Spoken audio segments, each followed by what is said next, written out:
जानना चाहते हो ना तो सुनो स्वामी, मैं आपको ऐसी पतिव्रता बतलाती हूँ। जिसका पति हो और नारी सती हो जाए, पतिव्रता तो वही होती है। आज इधर नारी पिटला राजा भरथरी से कहती है, तो स्वामी मेरी बात सुनो कि पतिव्रता हमको में बतावे हो रे, पति सती हो जाए।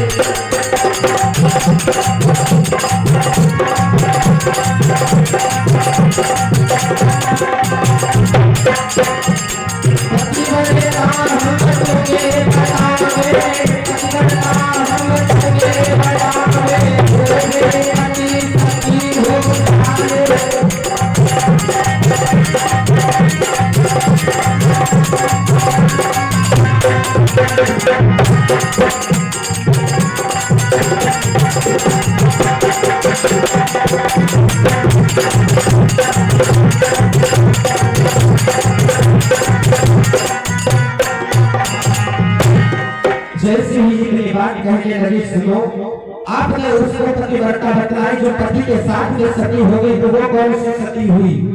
आपको मैं बताती हूँ, जिसका पति हो और नारी सती हो जाए वो तो पतिव्रता मानी गई है। जैसे ही इतनी बात कही कि जो पति हो नारी सती हो जाए, राजा भरथरी वो दृश्य भूल गए। अब रानी पिंगला की ये बातें उनको याद आती है कि नारी के पति हो और रानी सती हो जाए पति होते हुए। अब राजा भरथरी अपनी नारी की परीक्षा लेना चाहते हैं कि देखें कितनी बड़ी पतिव्रता है। आज इधर जैसे ही इतनी बात नारी पिंगला ने सुना तो जाकर के एक चंदन के वृक्ष को लाई, अपने आंगन में गाड़ती है, उससे कहती है, सुनो महाराज, अगर कहीं पर भी मेरे पति की अकाल मृत्यु हो जाती है तो आप इस घर में सूख जाना।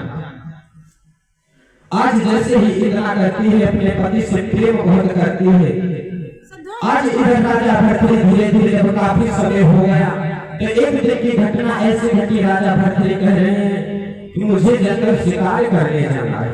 आज राजा भरथरी आज देखना चाहते हैं कि जो रानी ने उससे बात कही थी वो देखे कितनी सत्य है और असत्य क्या है। नारी पिंगला से कहने लगे, रानी मुझे शिकार करने जाना है, आपकी इच्छा हो तो मैं जा रहा हूँ और मैं जल्द ही आ जाऊंगा। नारी पिंगला ने कहा, स्वामी आप उस दिन के लिए गए थे, एक दूसरा झंझट लेकर आए थे, ऐसा करिए आप ना जाओ। कहने लगे, नहीं नहीं, मैं यूं गया तो यूं आ जाऊंगा, और आज मैं अकेले नहीं अपने संग में एक नौकर भी ले जाऊंगा।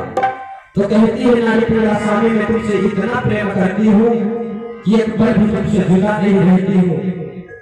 अब बताओ तुम चले जाओगे तो किस प्रकार से रहूंगी? नारी पिंगला कहती है राजा भरथरी से, महाराज कि तुम्हारे बिना बोलो कैसे रहोगे, तुम्हारे बिना बोलो कैसे रहोगे, तुम्हारे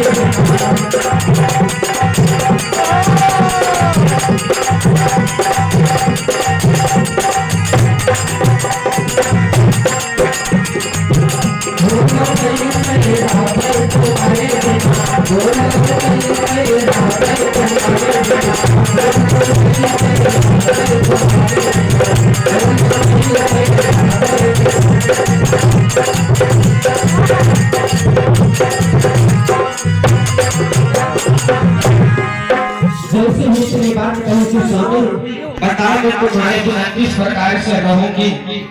आज जैसे ही इतनी बात नारी पिंगला कहती है राजा भरथरी से, महाराज आपके बिना मैं किस प्रकार से रहूंगी। राजा भरथरी इधर आज शिकार करने जंगल पहुंचे। जब जंगल पहुंचे हैं तो वहां पर एक हिरण को देखा, और जब हिरण को देखा तो उसका शिकार करने लगे। तो आज राजा भरथरी इधर उस हिरण के ऊपर तीर चलाते हुए उसका पीछा करते हुए जा रहे हैं। किता किता की तीर, किता किता की तीर मही पर चलावा,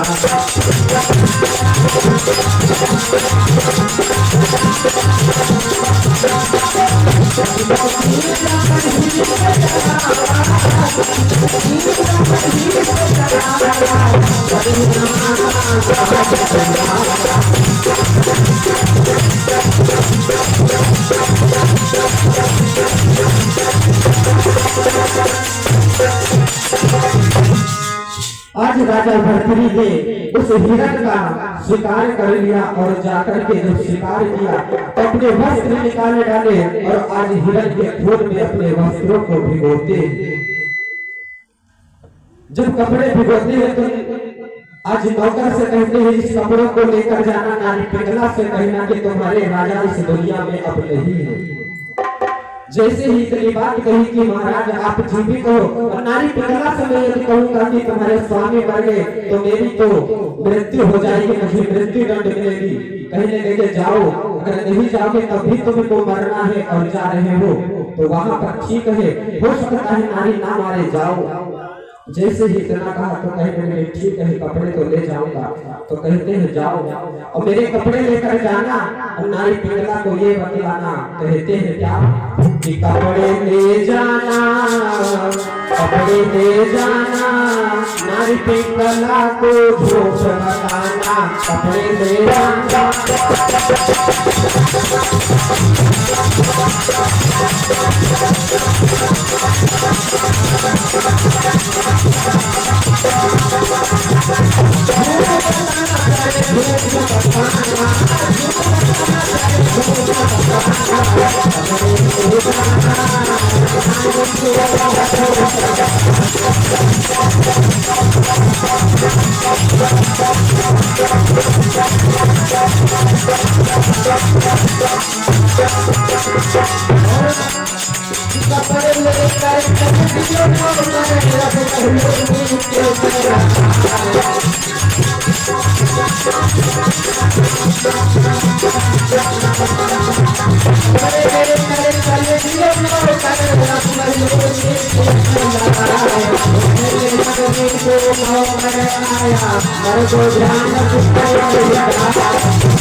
आज राजा भर्तृहरि ने जैसा बतलाया नौकर आया, नारी से कहता है महारानी आपके स्वामी अब इस दुनिया में नहीं है, अब वो छोड़ कर चले गए। जैसे इतनी बात कही तो नारी पिंगला हंसने लगी, कहने लगी तुम झूठ बोलते हो, अभी पता चल जाएगा कि मेरे पति जीवित है कि मर गए, क्योंकि मेरे आंगन में वो चंदन का वृक्ष लगा है। आकाशवाणी हुई थी कि नारी पिंगला अगर तेरा पति कहीं मर जाएगा तो ये वृक्ष सूख जाएगा। नौकर कहने लगा महारानी तुम कैसी वृक्षों पर बातें मानती हो, अरे जब तक उनको पानी खाद देती रहोगे हरे भरे रहेंगे और वृक्ष की बात मानते हो। मैंने अपनी आंखों से देखा है राजा इस दुनिया में नहीं है। कहने लगे अगर राजा मेरे इस दुनिया में नहीं तो तू कैसे बच गया।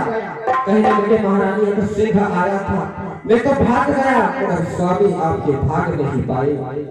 देखा कि अरे आज जब ऐसी बात हुई तो वृक्ष के पास गई तो रानी ने देखा क्या कि लहे लहे लहे